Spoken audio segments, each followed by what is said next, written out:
Hello everyone. आज के session में जिस फ्लो चार्ट को हम डिस्कस करने वाले हैं, जिसके कॉन्सेप्ट को समझने वाले हैं, उसका टॉपिक है सोशल सिक्योरिटी।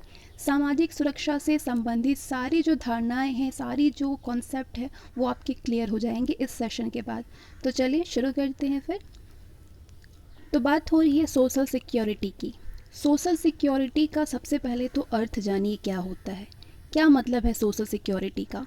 सोशल सिक्योरिटी अंतर्राष्ट्रीय श्रम संगठन के अनुसार सामाजिक सुरक्षा किसी भी समाज में वहाँ के उपयुक्त संगठनों के द्वारा उन व्यक्तियों को प्रदान की जाती है जो कि कुछ जोखिमों जैसे कि बीमारी, दुर्घटना, मृत्यु, मातृत्व, बुढ़ापा, बेरोजगारी इत्यादि से पीड़ित हो।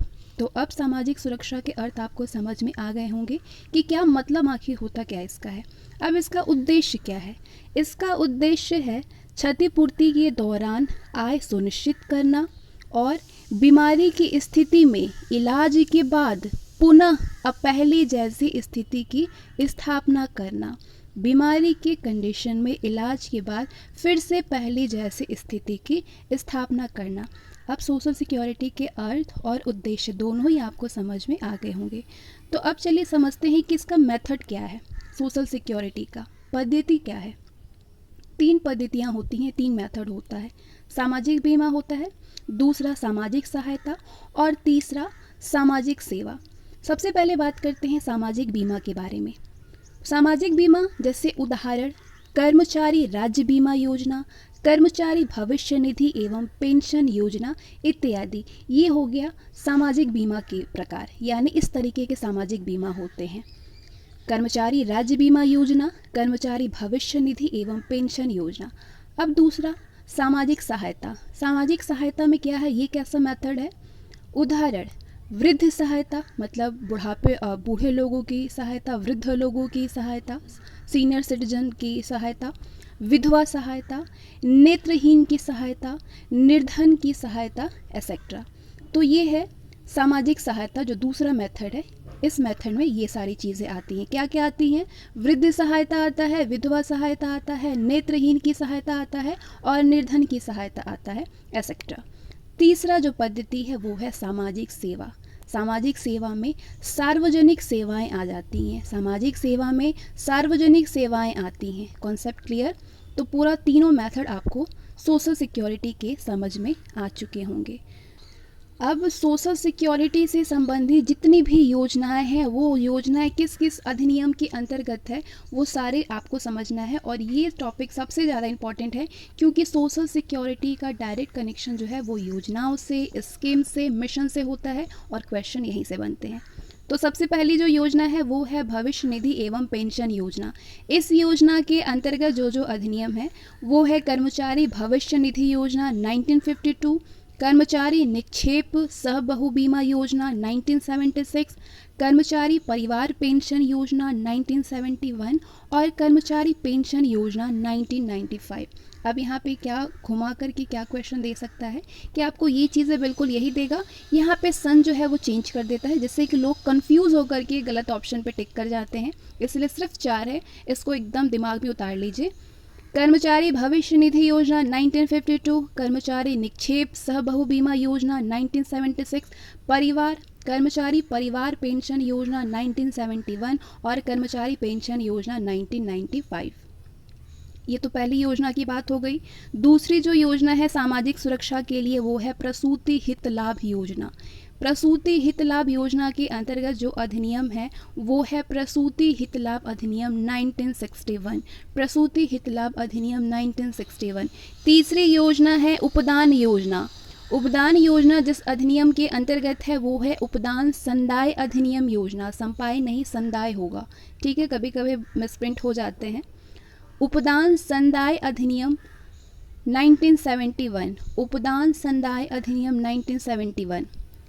चौथी जो योजना है, जो अधिनियम है, वो है बेरोजगारी के विरुद्ध संरक्षण। अब बेरोजगारी के विरुद्ध जो संरक्षण है उसके अंतर्गत क्या क्या है। बेरोजगारी के विरुद्ध संरक्षण में राजीव गांधी श्रमिक कल्याण योजना है, महात्मा गांधी राष्ट्रीय ग्रामीण रोजगार है और गारंटी अधिनियम 2005। राजीव गांधी श्रमिक कल्याण योजना, महात्मा गांधी राष्ट्रीय ग्रामीण रोजगार गारंटी अधिनियम 2005। ठीक है, महात्मा गांधी राष्ट्रीय ग्रामीण रोजगार गारंटी अधिनियम 2005। पांचवी जो योजनाएं हैं वो है सार्वजनिक सामाजिक सहायता योजनाएं। जैसे कि मैंने आपको बताया तीसरा जो मेथड है, तीसरे मेथड में सार्वजनिक योजनाएं आती हैं। अब इसके अंतर्गत आपके क्या क्या आ जाएंगे, राष्ट्रीय वृद्धावस्था पेंशन योजना, राष्ट्रीय परिवार हित लाभ योजना, इंदिरा गांधी विधवा पेंशन योजना और इंदिरा गांधी राष्ट्रीय निःशक्तता पेंशन योजना। राष्ट्रीय वृद्धावस्था पेंशन योजना, राष्ट्रीय परिवार हित लाभ योजना, इंदिरा गांधी विधवा पेंशन योजना और इंदिरा गांधी राष्ट्रीय निःशक्तता पेंशन योजना। ये सारी योजनाएं जो हैं वो सार्वजनिक सामाजिक सहायता के लिए योजनाएं बनाई गई हैं। तो ये पांचों योजनाएं आप लोगों ने समझ लिया होगा बिल्कुल अच्छे से कि सामाजिक सुरक्षा से संबंधित कौन कौन सी योजनाएं हैं। अब इम्पॉर्टेंट यहाँ पर नोट दिया गया है, इस नोट को समझिए। सामाजिक सुरक्षा शब्द 1892 में अब्राहम इप्स्टेन ने दिया, जो कि अमेरिका के सामाजिक कल्याण आंदोलन से जुड़े हैं। अब्राहम इप्स्टेन। प्रसूति हित लाभ संबंध पहला केंद्रीय अधिनियम खान प्रसूति हित लाभ अधिनियम 1941 यानी माइंस मैटरनिटी बेनिफिट एक्ट 1941 में लागू की गई। एक बार फिर से मैं रिपीट करती हूँ, सामाजिक सुरक्षा शब्द जो है वो 1892 में अब्राहम इप्स्टेन ने दिया, जो कि अमेरिका के सामाजिक कल्याण आंदोलन से जुड़े थे। प्रसूति हित लाभ संबंध पहला केंद्रीय अधिनियम खान प्रसूति हित लाभ अधिनियम 1942 यानी माइंस मैटरनिटी बेनिफिट एक्ट 1941 में लागू की गई। भारतीय दास अधिनियम 1843 में पारित किया गया और देश में सामाजिक सुरक्षा के क्षेत्र में पहला आधुनिक कदम कर्मकार क्षतिपूर्ति अधिनियम 1923 था। ये चीज़ें क्लियर हो चुकी है आप सभी की। बढ़ते हैं आगे बात करेंगे हम कर्मचारी भविष्य निधि संगठन यानी एम्प्लॉय प्रोविडेंट फंड ऑर्गेनाइजेशन। अब इसका स्ट्रक्चर समझिए, इसमें क्या क्या कॉन्सेप्ट है। तो सबसे पहले कर्मचारी भविष्य निधि संगठन जो है ये दो पार्ट में है। पहला, ये उद्योग अथवा प्रशिक्षण होने में श्रमिकों को भविष्य निधि पेंशन फंड और लिंक्ड बीमा फंड प्रदान करता है। एम्प्लॉय प्रोविडेंट फंड ऑर्गेनाइजेशन यानी EPFO जो है ये उद्योग अथवा प्रशिक्षण होने में श्रमिकों को भविष्य निधि पेंशन फंड और लिंक्ड बीमा फंड प्रदान करता है। ये एक सामाजिक EPFO एक सामाजिक सुरक्षा संगठन है जो कि कर्मचारी भविष्य निधि एवं विविध उपबंध अधिनियम 1952 के अंतर्गत अस्तित्व में आया है। EPFO जो है ये एक सामाजिक सुरक्षा संगठन है जो कि कर्मचारी भविष्य निधि एवं विविध उपबंध अधिनियम 1952 के अंतर्गत अस्तित्व में आया। अब EPFO के बारे में आप सभी ने अच्छे से समझ लिया। इसका उद्देश्य क्या है, पहले उद्देश्य समझिए, फिर लाभ को समझिए, फिर उसके अंतर्गत जो जो योजनाएं हैं बनाई गई हैं उसको समझिएगा। इसका उद्देश्य है, मुख्य जो उद्देश्य है वो कर्मचारी भविष्य निधि एवं विविध उपबंध अधिनियम 1952 के अंतर्गत 3 योजनाओं को शासित करता है। EPFO का मेन उद्देश्य जो है, मेन ऑब्जेक्टिव जो है वो कर्मचारी भविष्य निधि और विविध उपबंध अधिनियम 1952 के अंतर्गत 3 योजनाओं को शासित करता है। इससे लाभ क्या है, 3 योजनाएं श्रमिकों को मौद्रिक लाभ प्रदान करता है। जो 3 योजनाएं हैं EPFO से वो श्रमिकों को मौद्रिक लाभ प्रदान करता है। अब ये योजनाएं कौन कौन सी हैं EPFO से, कर्मचारी भविष्य निधि योजना 1952, कर्मचारी पेंशन योजना 1955 और कर्मचारी डिपोजिट टू लिंक्ड बीमा योजना 1976। ये 3 योजनाएं हैं, एकदम आपको ध्यान में रहनी चाहिए। कर्मचारी भविष्य निधि से संबंधित जो योजनाएं हैं वो है कर्मचारी भविष्य निधि योजना 1952, कर्मचारी पेंशन योजना 1995, कर्मचारी डिपोजिट टू लिंक्ड बीमा योजना 1976। तो अब आप सभी समझ गए होंगे कि कर्मचारी भविष्य निधि संगठन से संबंधित जो 3 योजनाएं हैं वो योजनाएं कौन सी हैं। इस तीनों योजनाओं से श्रमिकों को मौद्रिक लाभ प्रदान होता है और इसका उद्देश्य क्या है। बढ़िए आगे, अब कर्मचारी राज्य बीमा योजना के बारे में समझते हैं। कर्मचारी राज्य बीमा योजना यानी एम्प्लॉयज स्टेट इंश्योरेंस स्कीम्स। इसका परिचय, सबसे पहले तो इससे आप परिचय कीजिए कि ये है क्या एम्प्लॉयज स्टेट इंश्योरेंस स्कीम। इसके अंतर्गत श्रमिकों को और उनके आश्रितों को सामाजिक सुरक्षा, आर्थिक सुरक्षा प्रदान की जाती है। कर्मचारी राज्य बीमा योजना से अंतर्गत श्रमिकों को और उनसे जो आश्रित है, डिपेंडेंट जो लोग हैं, उनको सामाजिक सुरक्षा और आर्थिक सुरक्षा दी जाती है। कर्मचारी राज्य बीमा योजना से लाभ क्या है? इस योजना के दौरान बीमित व्यक्ति को चिकित्सा देखभाल, नगद लाभ, बीमित व्यक्ति की मृत्यु की स्थिति में आश्रितों की आश्रित लाभ और अंतिम संस्कार का खर्च दिया जाता है। समझ गए आप क्या क्या लाभ होता है इस इंश्योरेंस से, इस योजना से, बीमा योजना से। इस योजना के दौरान जो बीमित व्यक्ति है, जिनका बीमा किया गया है, उनको सारे मतलब चिकित्सा से संबंधित देखभाल, इलाज वगैरह कराना, नगद लाभ बीमित व्यक्ति की, नगद जो पैसा नगद है वो जो बीमित व्यक्ति हैं उसके मृत्यु के समय जब वो मर जाते हैं तो उससे डिपेंडेंट जो लोग हैं, जो उनके घर वाले हैं, जो उनसे आश्रित लोग हैं, उन आश्रित की लाभ और अंतिम संस्कार का खर्च दिया जाता है। आप सभी का कॉन्सेप्ट इस मामले में पहले से क्लियर होगा, लेकिन यहाँ पे जो लास्ट समय जो आपका चल रहा है, इस टाइम क्लियर आपका हो रहा होगा तो बहुत ही अच्छा लग रहा होगा। ऐसा लग रहा होगा कि आप सभी जन्नत में आ गए, क्योंकि आपको इस चीज़ की बहुत ज़्यादा अभी ज़रूरत है। ऐसा सभी को लगता है कि हम सब चीज़ें पढ़ चुके हैं, लेकिन लास्ट टाइम रिवीजन करना जैसा बहुत ज़्यादा ज़रूरी होता है। तो ये फ्लो चार्ट आप लोगों के लिए बहुत ज़्यादा यूज़फुल है। तो कर्मचारी राज्य बीमा योजना का प्रोविज़न, यानी इसके क्या क्या प्रावधान हैं, क्या क्या प्रावधान बनाए गए हैं इससे संबंधित, इस बीमा योजना से।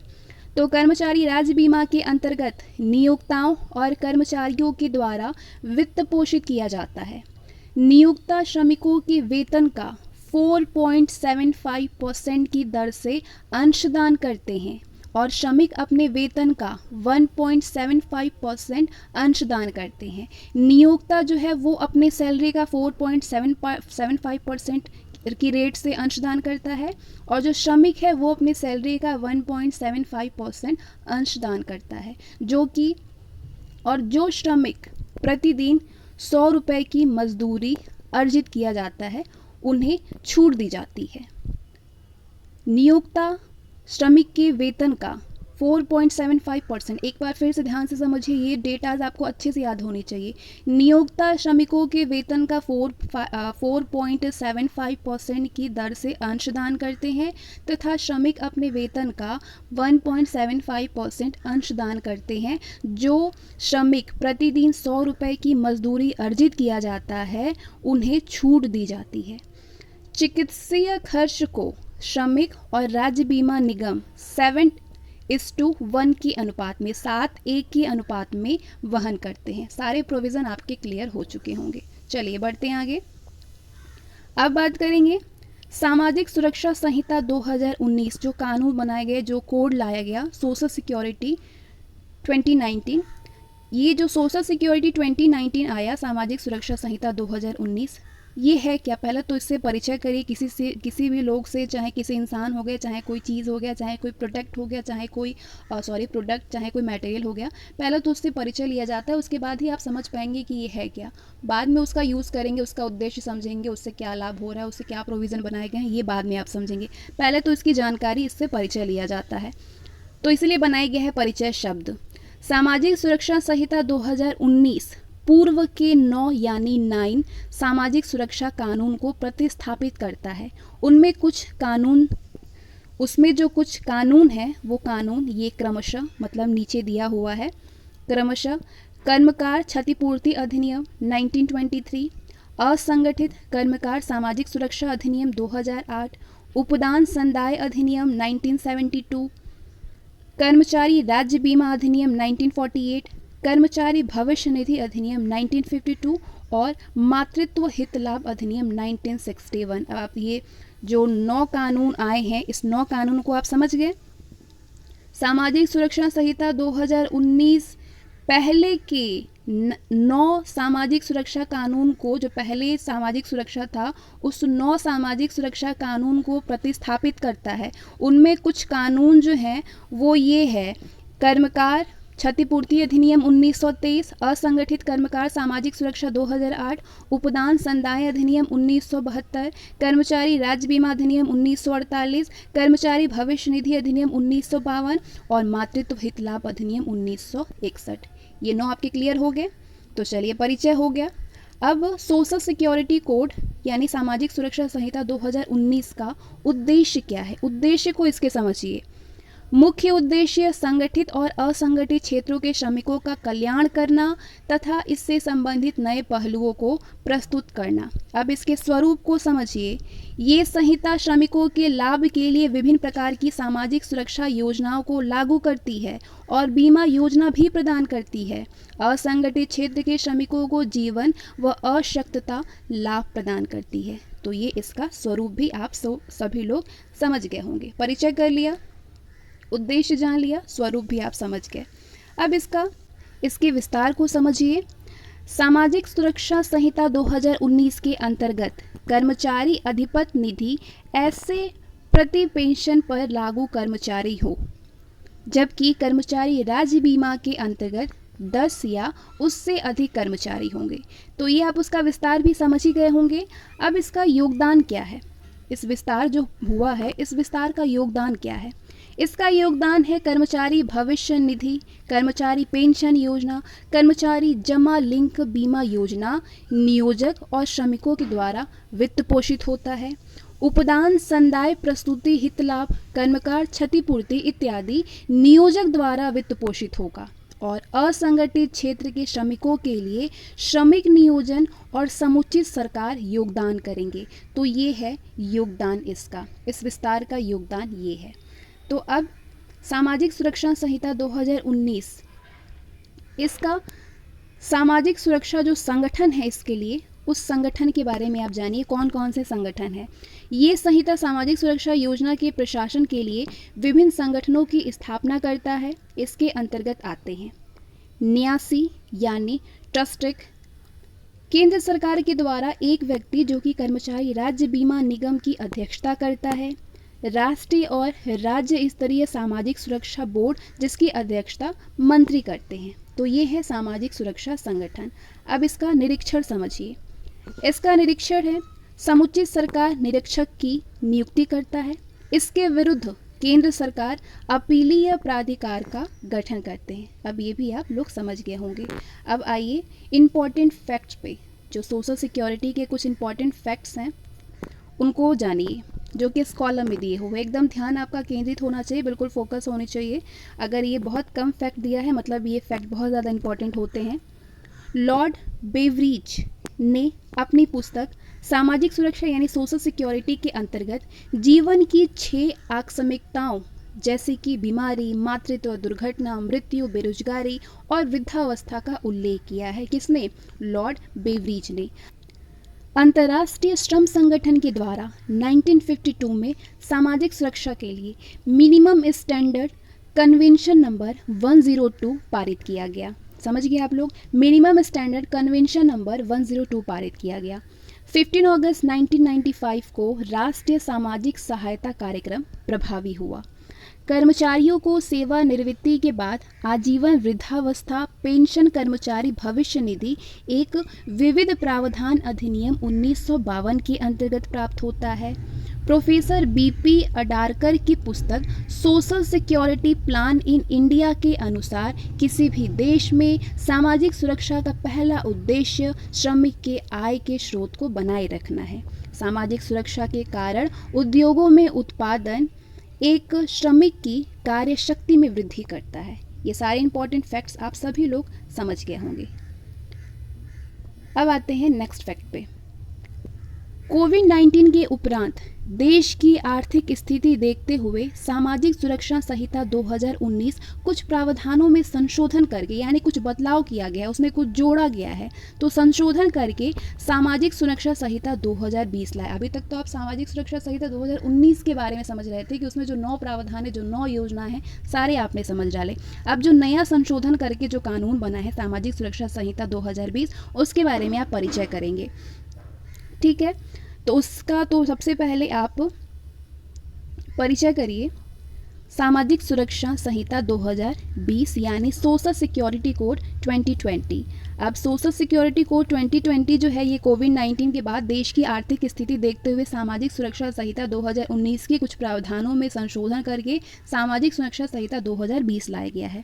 इसका विस्तार, सोशल सिक्योरिटी कोड 2020 का जो विस्तार है, इसके विस्तार को समझिए। किस प्रकार से इसका विस्तार है, किस अनुसार? सामाजिक सुरक्षा संहिता 2019 के अनुसार सामाजिक सुरक्षा का लाभ प्रतिष्ठानों सुरक्षा का लाभ प्रतिष्ठानों का आकार, कर्मचारियों की संख्या और उनके वेतन का आधार मान करके किया जाएगा। लेकिन सामाजिक सुरक्षा संहिता 2020 के अंतर्गत केंद्रीय सरकार इस संहिता को किसी भी प्रतिष्ठान में अधिसूचित करके लागू कर सकती है। अब इसके विस्तार को आप सभी समझ गए। अब समझिए कि सोशल सिक्योरिटी कोड 2020 का प्रावधान क्या क्या है। तो ये हैं इसके प्रावधान। सामाजिक सुरक्षा निधि का गठन असंगठित क्षेत्र के श्रमिकों के लिए किया जाएगा। गीग कर्मचारियों और प्लेटफॉर्म कर्मचारियों के पंजीकरण के लिए प्रावधान बनाए जाएंगे। राष्ट्रीय सुरक्षा बोर्ड का गठन गीग मजदूरों और प्लेटफॉर्म मजदूरों के कल्याण संबंधित कार्य करेगा और संबंधित योजनाओं की सिफारिश करेगा। अगला जो प्रावधान है वो है उपदान संदाय की अवधि 5 सालों से घटा करके 3 साल कर दी गई है। 5 वर्ष से कम करके घटा करके 3 वर्ष कर दी गई। कर्मचारी राज्य बीमा संबंधी विवाद होने पर पीड़ित पार्टी आवेदन दे सकता है, लेकिन 2020 के संहिता में आवेदन जैसे प्रावधानों को हटा लिया गया है। ठीक है, आवेदन जैसे जो संहिता था उसको हटा दिया गया है। राष्ट्रीय सुरक्षा बोर्ड में असंगठित क्षेत्र के श्रमिक सदस्यों की संख्या, राष्ट्रीय सुरक्षा बोर्ड में असंगठित क्षेत्र के श्रमिक सदस्यों की संख्या 5 से बढ़ा करके 10 किया गया है। तो ये इसके प्रोविजंस हैं। ठीक है, और अगला जो इसका प्रोविज़न है वो है अपराध की स्थिति में 1 वर्ष से घटा करके, अपराध की स्थिति में जो कारावास होता है वो 1 वर्ष से घटा करके 6 महीना किया गया है। राज्य सुरक्षा बोर्ड में श्रमिक सदस्यों की संख्या 7 से 10 किया गया है। आपदा सर्वव्यापी महामारी की स्थिति में निधि और कर्मचारी राज्य बीमा में नियोक्ता और कर्मचारियों का योगदान 3 महीने तक घट सकता है।